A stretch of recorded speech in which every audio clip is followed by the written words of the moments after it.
Tu n'es pas aussi intelligent que tu le crois. Moi non plus d'ailleurs. Mais je vais te montrer comment devenir plus intelligent que 90% des gens qui t'entourent. Ce n'est pas un discours de développement personnel pour te faire plaisir. C'est un électrochoc, car en ce moment même, ton cerveau joue probablement contre toi. Tu n'es pas paresseux. Tu es simplement coincé dans un piège mental. Un piège dans lequel la plupart des gens passent toute leur vie sans jamais s'en rendre compte. Ce piège, c'est ce qu'on appelle les biais cognitifs. Et tant que tu ne les vois pas, ils dictent ta vie entière. Ce que tu achètes, en qui tu as confiance, comment tu juges les autres, et même comment tu prends tes décisions. Voilà la vérité brutale. La majorité des gens ne prennent pas de décision, ils réagissent. Ils fonctionnent en pilote automatique, persuadés d'être rationnels, alors qu'en réalité, ils tombent dans l'un des 188 pièges mentaux connus que notre cerveau tend en permanence. Tu as déjà discuté avec quelqu'un qui refuse d'écouter, peu importe ce que tu dis, c'est probablement un biais, mais le plus grave, c'est que toi aussi tu fais pareil. Moi aussi. Car notre cerveau est conçu pour survivre, pas pour chercher la vérité. Et tant que tu ne remets pas en question ta propre manière de penser, tu resteras dans la moyenne. Laisse-moi te donner un exemple. Tu entends parler d'un crash d'avion aux infos. D'un coup,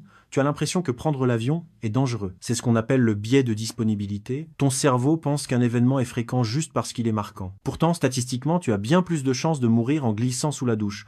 Tu paniques à chaque fois que tu te douches? Bien sûr que non. Voilà comment fonctionne un biais. Il ressemble à une vérité, mais ce n'en est pas une. Alors, que faire? Parlons d'outils. Une seule habitude peut te donner une longueur d'avance sur la majorité. Elle s'appelle la pensée de second niveau. Voici comment ça marche. La plupart des gens s'arrêtent à la première conséquence. Je saute la séance de sport aujourd'hui, je suis fatigué. Ça semble anodin. Mais la pensée de second niveau, elle, réfléchit plus loin. Ok, je saute aujourd'hui, demain ce sera encore plus facile de zapper, et en un clin d'œil, 2 semaines ont passé. Je me sens nul. J'ai perdu le rythme et l'estime de moi. Tu ne te demandes pas seulement « et maintenant », tu te demandes « et après ». Tu déroules le film mentalement. C'est comme ça que pensent les vrais stratèges. Ils ne réagissent pas à chaud. Ils anticipent, analysent, planifient, pas pour être froid ou robotique, mais pour garder leur lucidité quand tout le monde panique. Allons plus loin. Ton cerveau déteste l'effort. Penser demande de l'énergie, alors il triche. C'est pour ça que tu peux scroller pendant des heures plutôt que de résoudre un vrai problème. C'est pour ça que tu suis ton intuition sans vérifier les faits. Mais il y a une bonne nouvelle. Ton cerveau, comme un muscle,